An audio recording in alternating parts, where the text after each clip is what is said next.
Hola, soy el profesor David Villar de Farmacología de la Universidad de Antioquia y bienvenidos a primera presentación donde vamos a hablar sobre conceptos y términos básicos de farmacología a los que conviene pues estar familiarizados. Si empezamos hablando de farmacología, podríamos decir que la mayoría de los términos médicos tienen su raíz en el latín o el griego, en este caso fármacon significa droga, logos es ciencia, por tanto la farmacología es la ciencia que estudia los fármacos. En inglés se usa la palabra drug para referirse a fármaco. Normalmente en español no hacemos uso de la palabra droga por la connotación de ilegalidad que puede tener. Si un policía le para a uno y le pregunta si lleva drogas, no son aspirinas precisamente lo que le interesa saber si llevas. Lo mismo con la palabra, por ejemplo, narcótico, que en medicina se emplea para hacer alusión a los fármacos del grupo de los opiáceos, y sin embargo pues en el lenguaje de la calle coloquial, narcótico tiene una implicación de ilegalidad en mente.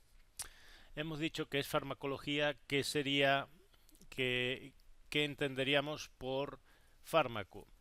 En general, cualquier sustancia química con propiedades biológicas que nos va a permitir usarla para diagnosticar, prevenir o tratar enfermedades, podríamos decir que es un fármaco. No necesariamente son sustancias extrañas al organismo. Si, por ejemplo, hablamos de la insulina como fármaco, es una sustancia que la produce el páncreas, y por tanto pues no es extraña al organismo. ¿Cómo citar o llamar a los fármacos? Lo podemos hacer en base al nombre químico, que como ven suele ser bastante complejo incluso de deletrear, son nombres largos y a menos que uno tenga una buena base de química, pues se parecen más al chino que al español. Lo que sí vamos a usar corrientemente es el nombre genérico. Por ejemplo, acetaminofeno, pues es el nombre genérico del fármaco y puede haber distintas casas comerciales que lo venden. Por ejemplo, el Dolex es un acetaminofeno. Si es el nombre comercial, van a ver que va seguido de una R encerrada en un circulito, y eso denota que es una marca registrada por las autoridades sanitarias, en este caso el INVIMA, y que tiene pues propiedad intelectual. Dentro de la farmacología podríamos dividir todas las distintas áreas dependiendo de qué aspecto del fármaco se está estudiando. Si hablamos de farmacognosia, pues estamos diciendo que estudiamos el origen de los fármacos. La mayoría de ellos pues tienen su origen en seres vivos, bien de plantas o de microbios o de animales, pero no todos. Hay, por ejemplo, si uno tiene un ardor de estómago y toma un antiácido, probablemente sea un hidróxido de aluminio, que es una sal mineral. Dentro de la otra rama sería la farmacotecnia o farmacia. Esto es a lo que se dedican básicamente los farmacéuticos, a lo que es la síntesis y la preparación del fármaco para poder ser administrado a los pacientes. Si hablamos de farmacocinética, cinética hace alusión al movimiento del fármaco a través del cuerpo. O podríamos decirlo de otra manera, es la acción que tiene el cuerpo sobre el fármaco. Y normalmente pues se divide en las fases de absorción, distribución, metabolismo y excreción. Por su parte, la farmacodinamia sería la acción del fármaco sobre el organismo. Dicho de otro modo, sería el estudio, por ejemplo, del mecanismo de acción que tiene el fármaco y el efecto que está generando en el organismo cuando lo administramos. Si decimos qué es la farmacoquímica, pues estamos estudiando la relación que existe entre la estructura molecular del fármaco y la acción biológica o farmacológica que está teniendo. Y esta parte de la farmacología básicamente busca ver qué modificaciones puede hacer en la estructura química de ese fármaco para alterar sus propiedades, ya sea farmacocinéticas o farmacodinámicas, por ejemplo, para aumentar la potencia del fármaco. ¿Qué es la farmacogenética? Pues todo el mundo ha visto que no respondemos de la misma manera al mismo fármaco. ¿Por qué? Básicamente porque nuestras proteínas no son todas idénticas. Entonces, si el fármaco actúa en un receptor, pero el mío es un poquito distinto del de otra persona, pues la acción que va a tener ese fármaco en mí va a ser distinta a otra persona. Entonces, ese tipo de variaciones es en el comportamiento frente a los fármacos es a lo que se dedica la farmacogenética. Farmacología clínica hace alusión al estudio de los fármacos dentro de seres vivos, ya sean animales o personas, es decir, van a dedicarse a ver cuál es la eficacia o los efectos perjudiciales que tienen los fármacos en seres vivos. La rama de la medicina que se dedica al estudio del tratamiento de las enfermedades, eso es lo que conocemos como terapéutica. Y ahí iría incluida lo que es la farmacoterapéutica. Si hablamos de posología, estamos haciendo referencia al cálculo de la dosis que vamos a administrar de un fármaco. Y por último, la toxicología podríamos decir que es la parte que se va a encargar del efecto quizás tóxico que pueden tener los fármacos si no los manejamos de forma correcta. Hay que tener cuidado en no confundir los términos. Si yo digo medicamento, estoy hablando de la combinación del principio activo o el fármaco más un excipiente. En la parte activa del medicamento sería el fármaco y el excipiente o vehículo normalmente es inerte, no tiene efecto biológico, pero es importante a la hora de a lo mejor darle estabilidad al fármaco, favorecer el sabor o que la administración la podamos hacer por una vía u otra o protegerlo del medio ambiente. En fin, todas esas serían las funciones que tiene el excipiente. Por tanto, podemos decir que la farmacotecnia estudia cómo preparar un fármaco, que sería el principio activo, para poder ser administrado, es decir, cómo convertirlo en un medicamento. Dentro de las distintas formas físicas en las que podemos encontrar los medicamentos, tenemos las sólidas, líquidas y los gases y vapores. No es tan importante saber quizás el nombre que tienen todas ellas, pero sí saber que el que sea una u otra pues tiene implicaciones a la hora de que se pueda absorber por la vía en la que lo estamos administrando. Porque, por ejemplo, un mismo fármaco lo podríamos administrar bien en forma sólida o en forma líquida. Si lo damos pues en forma sólida, pues la primera fase que va a tener que producirse es la de desintegración de ese fármaco antes de disolverse, mientras que los líquidos pues ya por lo general van disueltos. Podríamos decir que las formas sólidas es importante saber si son formas que tienen recubrimiento entérico, es decir, que existe una cubierta que va a impedir que el pH del estómago pueda degradar el fármaco y va a favorecer pues que pase a través del estómago sin degradarse. También puede haber formas sólidas que se dice que son de liberación sostenida, es decir, que van liberando una cantidad constante del fármaco a medida que van discurriendo por el tracto intestinal.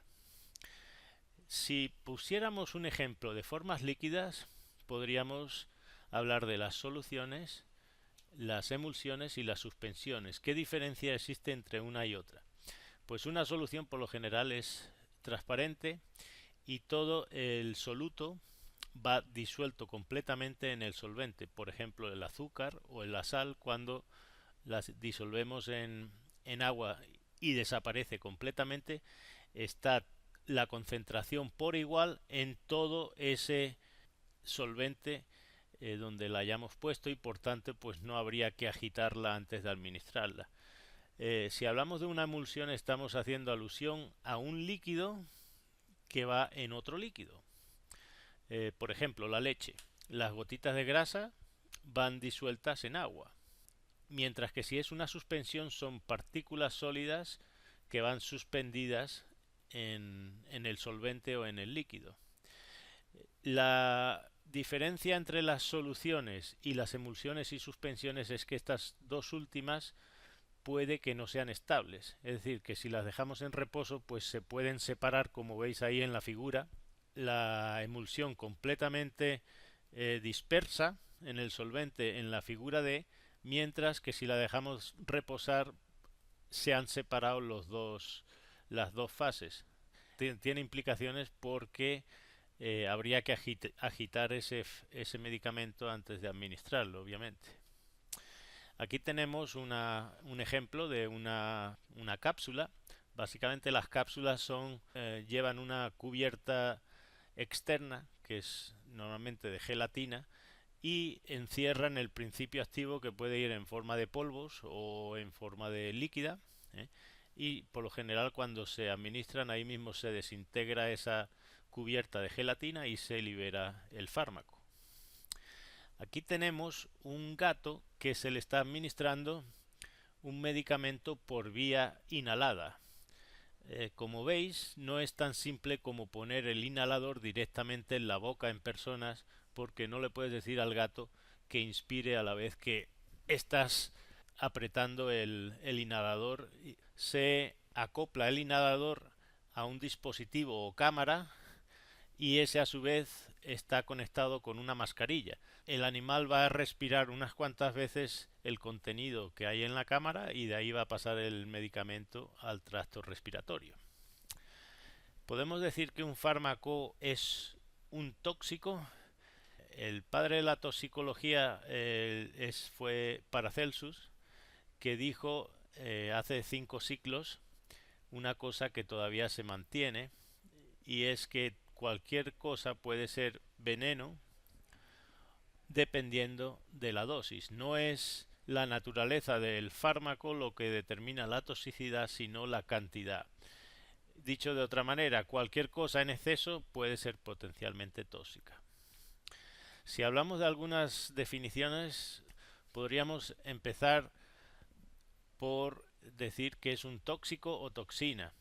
Como ven, es una sustancia que interfiere con los procesos vitales de la célula y por tanto la puede dañar e incluso destruir.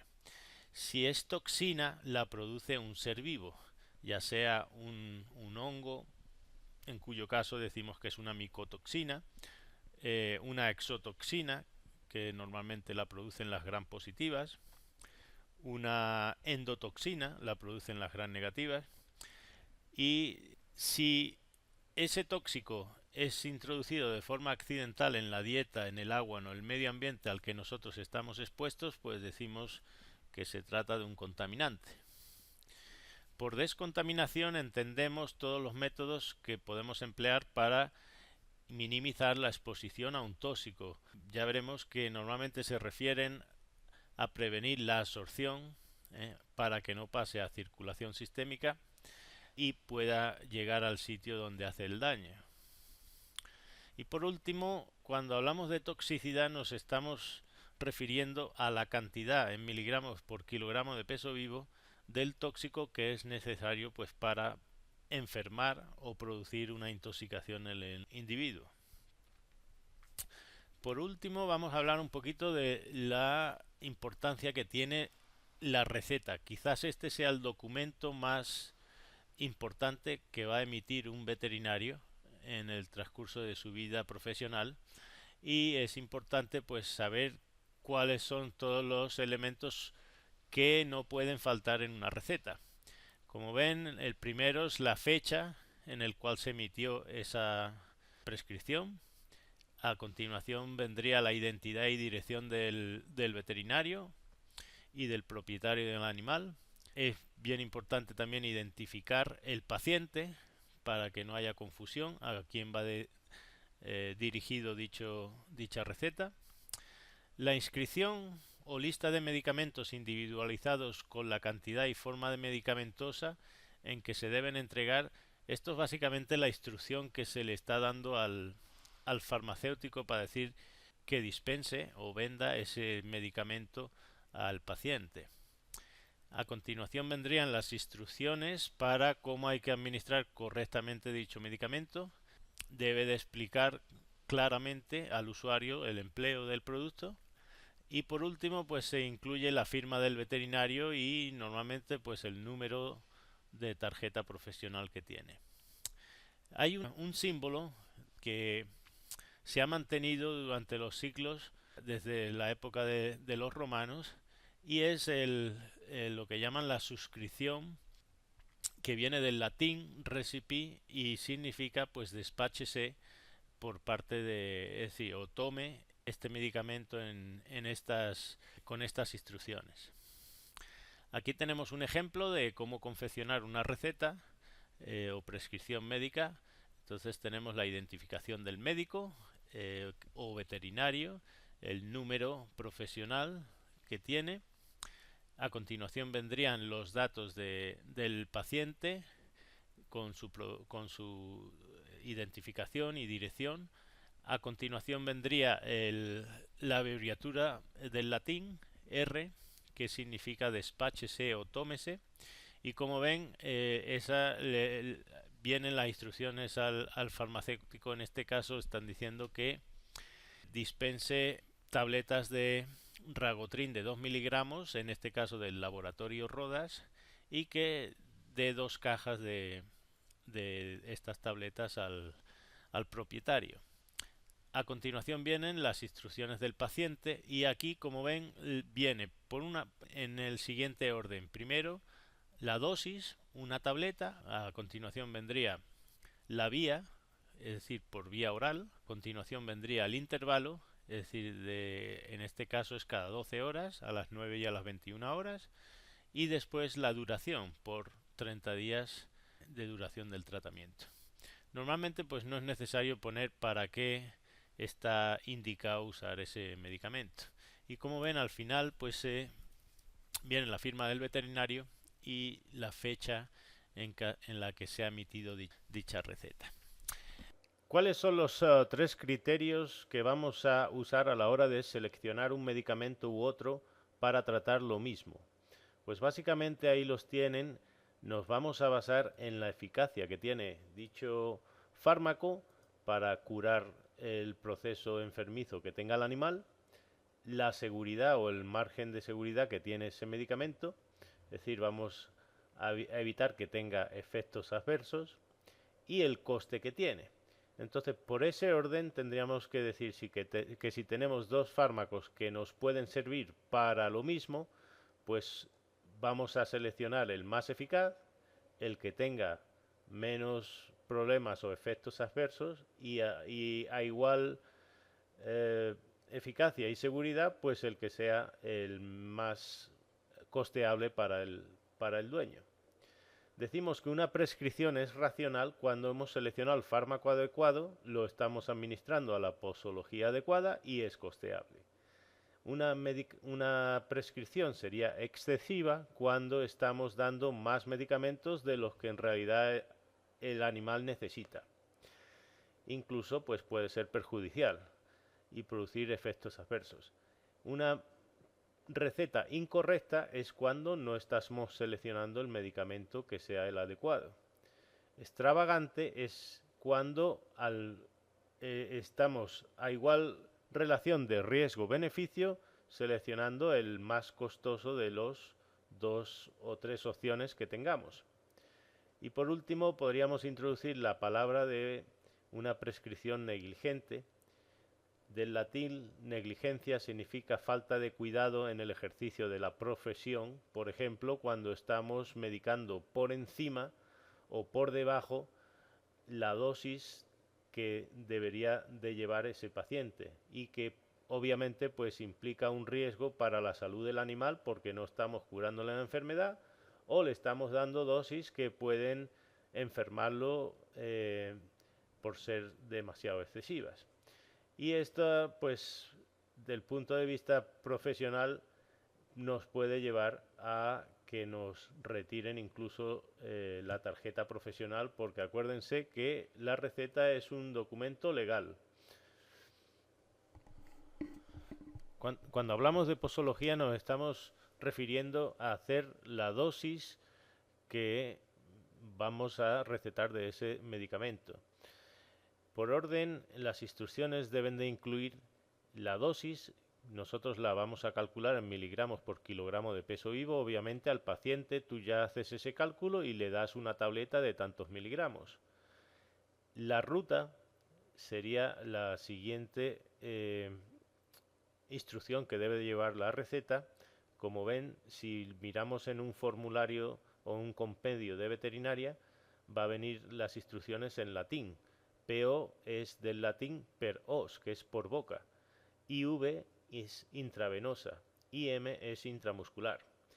Obviamente al paciente pues tú le vas a dar que lo dé con la comida o por vía oral.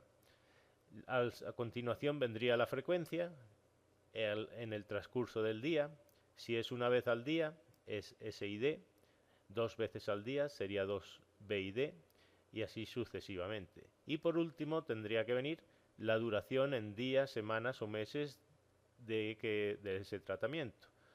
A modo de ejemplo tenemos una pastilla por agua por la mañana y por la tarde, es decir, cada 12 horas diariamente por 2 semanas.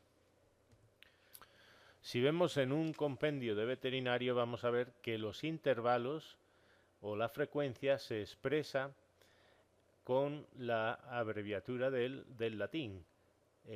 Quo es cada en latín, o bien se puede usar SID, que significa semen in die, BID, que es bis in die, 2 veces al día, y así sucesivamente.